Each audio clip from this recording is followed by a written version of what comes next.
So dear student, next is third law of motion. So according to the third law of motion, to every action there is an equal and opposite reaction. कि आप जो भी reaction करते हो, ठीक है, जैसे आप मान लो आप दीवार पे हिट कर रहे हो, जो भी रिएक्शन कर रहे हो उसके ऊपर आपको उतना ही अपोजिट रिएक्शन आपको वो वॉल भी अप्लाई कर रही है, ठीक है। तो हर एक एक्शन के पीछे इक्वल और अपोजिट उसका क्या होता है, रिएक्शन होता है।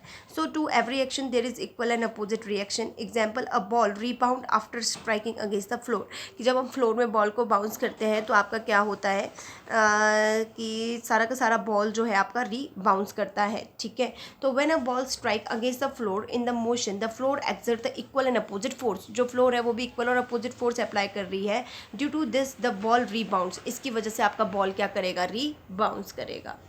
सो next application is recoiling of gun, ठीक है। जैसे हम गन जब हम चलाते हैं, ठीक है, तो आपको तो उतना ही वो बाउंस बैक करता है।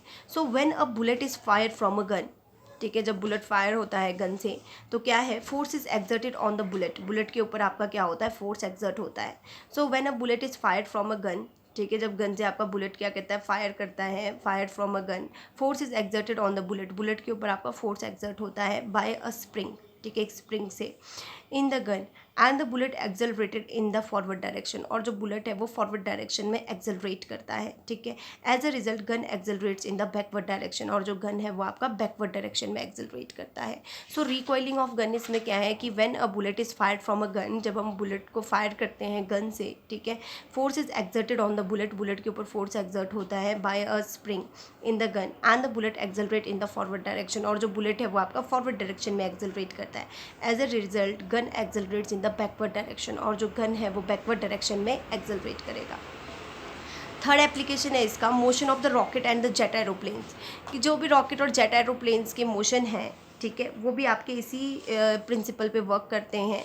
That is the rocket or the jet aeroplane engines expel hot gases with a large speed in the downward direction, downward direction में वो सारे गैसेस एक्सर्ट करेंगे, और वो गैसेस इतने हाई प्रेशर में होंगे कि जो हमारा अर्थ है वो उनको क्या करेगा, एक बैक फोर्स अप्लाई करेगा, ठीक है, जिसकी वजह से उनमें क्या आएगी, अपलिफ्टमेंट आएगी। सो द रॉकेट और the jet aeroplane engine expel the hot gases with the large speed on in a downward direction from its rear end. According to the Newton third law of motion, equal and opposite reaction acting on the rocket, ठीक है, rocket के ऊपर क्या होता है, equal और opposite force apply होता है, ठीक है, rocket in the upward direction में।